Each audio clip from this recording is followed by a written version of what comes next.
Good afternoon my dear friends, Abhinav Ink के इस YouTube channel पर आपका हार्दिक स्वागत है। चलिए दोस्तों, फटाफट से देख लेते हैं एसएससी सीएचएसएल 3 जून 2022 सेकंड शिफ्ट में पूछे गए सभी 100% रियल क्वेश्चनों को। दोस्तों, इसकी पीडीएफ फाइल प्राप्त करने के लिए आप हमारे व्हाट्सएप ग्रुप से भी जुड़ सकते हैं, जिसकी लिंक इसी वीडियो के डिस्क्रिप्शन बॉक्स में दी हुई है। तो यहाँ पर पहला क्वेश्चन है कि BR अम्बेडकर का समाधि स्थल है। सही उत्तर हो जाएगा चैत्रा भूमि। नेक्स्ट क्वेश्चन है कि संयुक्त राष्ट्र संघ की कुंजी किसको कहा जाता है? तो सुरक्षा परिषद को कहा जाता है। क्वेश्चन आता है कि संयुक्त राष्ट्र संघ का हेडक्वार्टर कहाँ पर है? तो न्यूयॉर्क में है। ध्यान रखिएगा, न्यूयॉर्क में ही स्टैच्यू ऑफ लिबर्टी स्थित है। न्यूयॉर्क हडसन नदी के किनारे स्थित है। नेक्स्ट क्वेश्चन है कि शिवाजी ने तोरण के दुर्ग पर विजय कब प्राप्त की? तो 1644 ईस्वी में। कहा जाता है कि ये शिवाजी की पहली जीत थी तोरण के दुर्ग पर। कब? 1644 ईस्वी में। नेक्स्ट क्वेश्चन देखेंगे कि जल में ध्वनि की चाल होती है। तो भैया जल में ध्वनि की चाल होती है लगभग 1483 मीटर प्रति सेकंड। ये क्वेश्चन काफ़ी अजीब है लेकिन आ गया है, देख लीजिए। नेक्स्ट क्वेश्चन है कि भारतीय रेल का राष्ट्रीयकरण कब हुआ था? तो 1950 ईस्वी में हुआ था। और बैंकों का राष्ट्रीयकरण कब हुआ था? इसका उत्तर मैं कमेंट बॉक्स में देखूंगा, आप लोग दीजिएगा। क्वेश्चन है कि भारत का प्रथम प्रक्षेपास्त्र है। तो पृथ्वी इज द राइट आंसर हो जाएगा।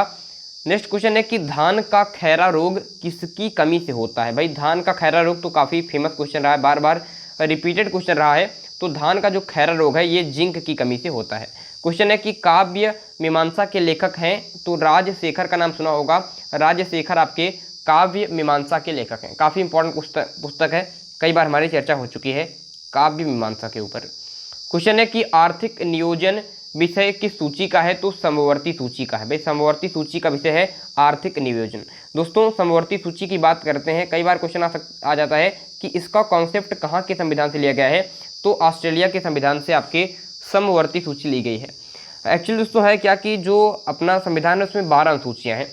तो उसमें जो 7वीं अनुसूची है उसमें कहा गया है कि केंद्र एवं राज्य के बीच में शक्तियों का विभाजन होगा। तो उसमें आपके 3 सूचियों का वर्णन है, जिसमें एक है आपका राज्य सूची, एक है संघ सूची, एक है आपकी समवर्ती सूची। तो राज्य सूची के विषय में कानून राज्य बनाएगा, संघ सूची में केंद्र बनाएगा। और जो समवर्ती सूची है इसमें कानून दोनों बना सकते हैं, लेकिन अगर टकराव हो गया किसी बात को लेकर तो जो संघ ने कानून बनाया है वो बात माना जाएगा। तो ये जो कॉन्सेप्ट है ये ऑस्ट्रेलिया के संविधान से लिया गया है। तो आर्थिक नियोजन को इसमें शामिल किया गया है। दोस्तों, मुझे एक अमेंडमेंट याद आ रहा है, एक संशोधन याद आ रहा है जो काफ़ी फेमस है, जो है आपके 42वां कॉन्स्टिट्यूशनल अमेंडमेंट। दोस्तों, ये 1976 में हुआ था। इसे मिनी कॉन्स्टिट्यूशन भी कहते हैं। कारण ये है कि इसके द्वारा कई सारे प्रावधान हुए थे। जैसे DPSP में आप directive principle of state policy में आर्टिकल 39 का ए पढ़ते हैं, जिसमें समान कार्य हेतु समान वेतन का प्रावधान है। तो आर्टिकल 39A को भी आपके इसी संशोधन द्वारा जोड़ा गया है। आप मूल कर्तव्य संविधान में देखते हैं कि संविधान में प्रेजेंट टाइम में आपके फंडामेंटल ड्यूटीज 11 हैं। तो इसे भी 42वें संविधान संशोधन द्वारा ही संविधान में शामिल किया गया था। इसके अलावा दोस्तों आप लोग प्रस्तावना की बात करते हैं, तो प्रस्तावना में केवल अभी तक एक ही बार संशोधन हुआ है। ठीक है, प्रस्तावना में, जिसमें आपके 3 शब्द जोड़े गए हैं, जिसमें एक है आपके पंथ निरपेक्ष, एक है अखंडता और एक है समाजवाद। तो ये जो आपके 3 शब्द हैं ये भी आपके 42वें संविधान संशोधन 1976 के द्वारा जुड़े गए हैं। तो आर्टिकल 39 का ए, आपके 11 मूल कर्तव्य, प्रस्तावना, ये सब कुछ आपके 42वां संविधान संशोधन ही है। और बहुत कुछ ऐसी चीज़ें हैं जो हम आपकी अगर बड़ी तैयारी करेंगे, आप जब कभी PCS IAS की तैयारी करेंगे तो आप और थोड़ा सा डीपली पढ़ेंगे तो समझेंगे कि 42वां संविधान संशोधन कितना अनिवार्य है। इसीलिए इसे मिनी कॉन्स्टिट्यूशन कहते हैं, लघु संविधान कहते हैं। कई बार क्वेश्चन आता है कि किस संविधान संशोधन को लघु संविधान कहा जाता है? तो वो आपके 42th कॉन्स्टिट्यूशनल अमेंडमेंट की ही बात होती है। फिलहाल समवर्ती सूची की बात करते हैं, तो इससे भी संबंधित है आपका 42वां संविधान संशोधन। दोस्तों, 42वें संविधान संशोधन के अंतर्गत आपके 5 विषयों को राज्य सूची से निकालकर समवर्ती सूची में डाल दिया गया। वो विषय कौन कौन से हैं? तो उसमें एक है आपका शिक्षा। ठीक है, शिक्षा पहले राज्य सूची के अंतर्गत था, उसे इस संविधान संशोधन द्वारा निकालकर समवर्ती सूची में डाला गया। इसके अलावा हम लोग वन की बात कर सकते हैं। इसके अलावा तीसरे पर हम लोग वन्य जीव की बात कर सकते हैं। भाई देखिएगा, वन्य जीव की बात कर सकते हैं।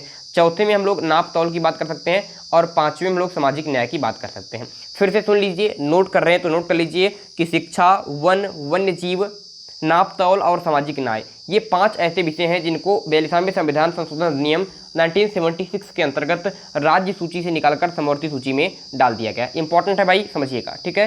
कई बार क्वेश्चन आता है कि शिक्षा किस सूची का विषय है, तो समवर्ती सूची का विषय है। वैसे बहुत लंबी चर्चा हमारी हो गई है।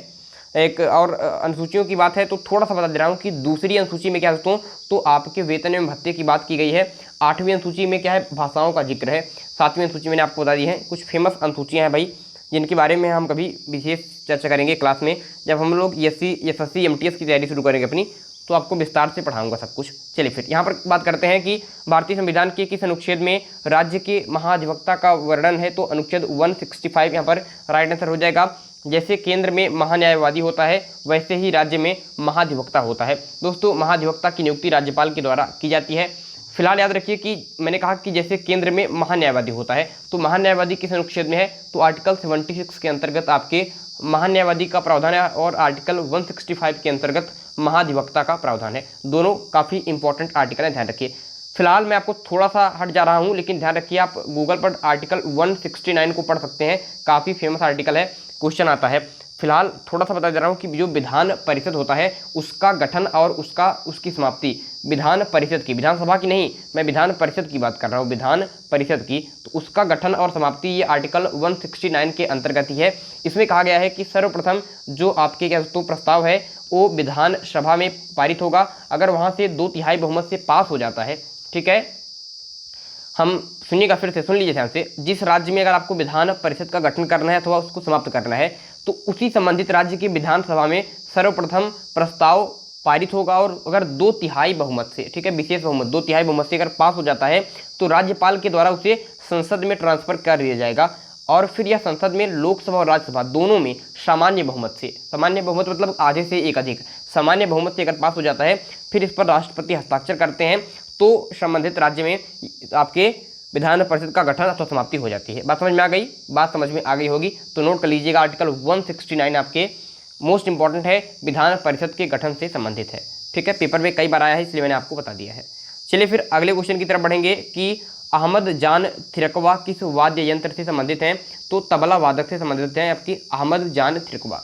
इनके अलावा हमने आपको किशन महाराज के बारे में बताया है। किशन महाराज के अलावा आपके अनोखे लाल जी की बात कर लेते हैं। इसके अलावा आप जाकिर हुसैन की बात कर लीजिए, और आपके अल्लाह रखा की बात कर लीजिए। हाँ, तो अल्लाह रखा खान की हम लोग बात करते हैं, उस्ताद जाकिर हुसैन साहब की बात करते हैं, किशन महाराज की बात करते हैं, अनोखे लाल जी की बात करते हैं, और अहमद जान थिरकवा की बात करते हैं। ये सभी मोस्ट फेवरेट तबला वादक हैं। चलिए फिर आगे बढ़ते हैं भाई नेक्स्ट क्वेश्चन की तरफ कि अली अहमद हुसैन खान किस वाद्य यंत्र से संबंधित हैं, तो भैया शहनाई से संबंधित हैं अली अहमद हुसैन खान, और बिस्मिल्लाह खान का संबंध भी आपके शहनाई से है।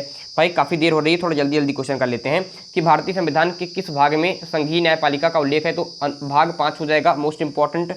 नेक्स्ट है कि किस ओलंपिक में पहली बार महिलाओं ने भाग लेना शुरू किया, तो जो 1900 का पेरिस ओलंपिक था, इसमें ही सर्वप्रथम महिलाओं ने भाग लिया था। 1928 के एम्स्टर्डम ओलंपिक में सर्वप्रथम भारत ने स्वर्ण पदक जीता था, भारतीय हॉकी टीम ने भारत को स्वर्ण पदक दिलाया था। प्रतिजैविक पेंसिलिन किससे बनता है, तो कवक से बनता है प्रतिजैविक पेंसिलिन, ध्यान रखिए इंपॉर्टेंट है। क्वेश्चन कई बार आता है कि लिटमस पेपर किससे बनता है, तो लिटमस पेपर आपके लाइकेन से बनता है। लाइकेन क्या होता है, मैंने पिछली क्लासों में आपको बताया है कि कवक और शैवाल का सहजीवी संबंध क्या होता है। ये भी जानना है कि सहजीवी संबंध क्या होता है, तो आप पुरानी क्लासों को देखिए। यहाँ पर क्वेश्चन है कि किस संविधान संशोधन द्वारा 3 राज्य छत्तीसगढ़, उत्तरांचल और झारखंड का गठन हुआ। आप लोग जानते होंगे कि छत्तीसगढ़ की बात करते हैं तो आपके छत्तीसगढ़ मध्य प्रदेश को काटकर, उत्तरांचल बात करते हैं तो उत्तर प्रदेश को काटकर, और झारखंड बात करते हैं तो बिहार को काटकर आपके 2000 ईस्वी में बनाए गए थे, ठीक है। तो ये आपकी 84वां संविधान संशोधन था, ध्यान रखिए इंपॉर्टेंट क्वेश्चन है।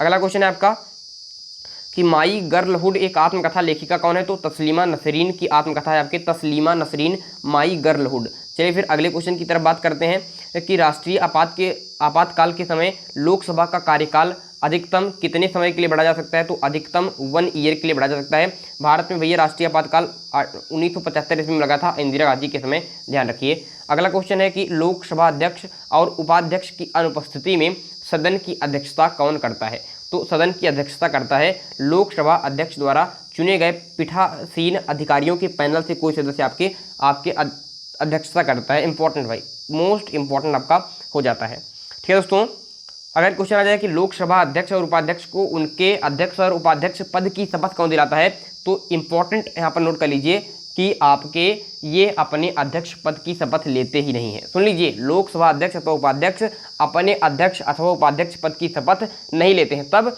भैया ये भी आपके सदन के सदस्य के रूप में, आपके सदस्य के रूप में क्या करते हैं, ये शपथ लेते हैं, ना कि अध्यक्ष के रूप में, सदस्य के रूप में ही आपके शपथ लेते हैं।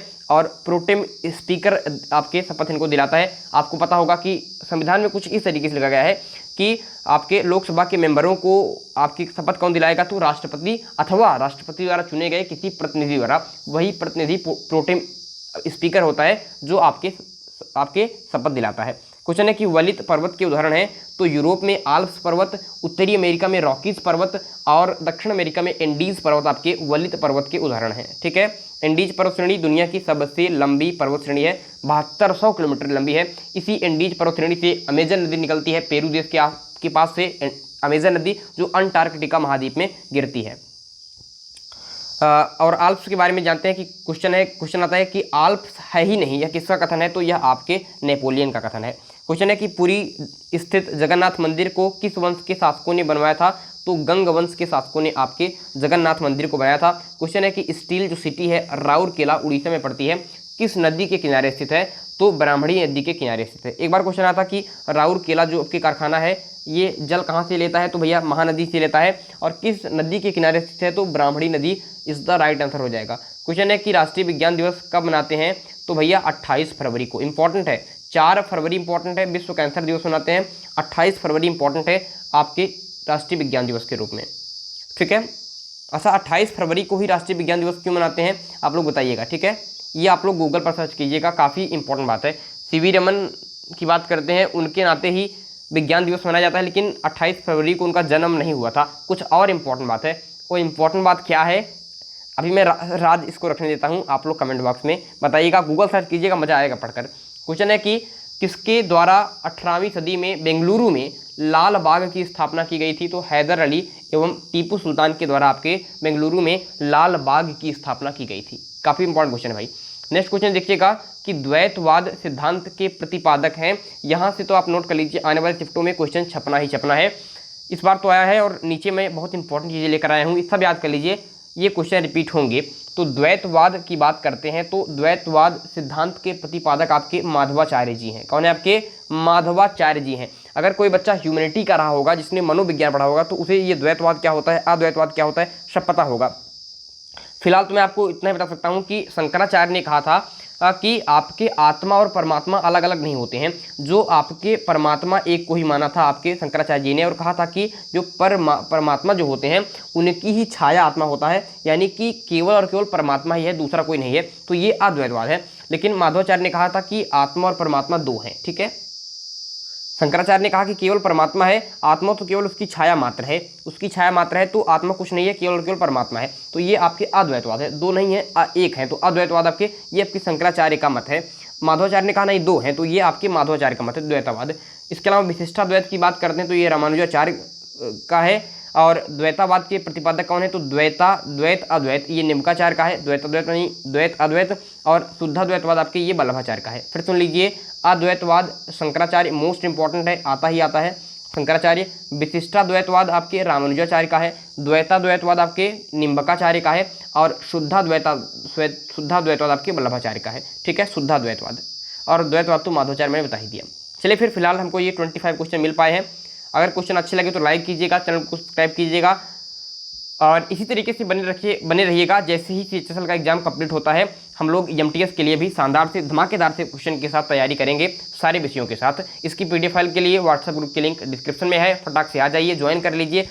वहाँ पर व्हाट्सएप ग्रुप में आपको बढ़िया स्टडी मटेरियल भी मैं शेयर करता रहता हूँ कि कौन से तबला वादक, शहनाई वादक जो आपको पेपर में आ रहे हैं, कल्चर से रिलेटेड क्वेश्चन आ रहा है, बुक एंड ऑथर से रिलेटेड क्वेश्चन आ रहा है, तो उसकी मैं आपके इंपॉर्टेंट PDFs, इंपॉर्टेंट फोटोग्राफ्स आपको भेजता रहता हूँ, जिससे आपको तैयारी में हेल्प मिलती रहती है। तो आप वहाँ से जुड़ सकते हैं, डिस्क्रिप्शन में लिंक है। चलिए फिर आज का वीडियो पर समाप्त करते हैं। वीडियो को अंत तक देखने के लिए बहुत बहुत धन्यवाद।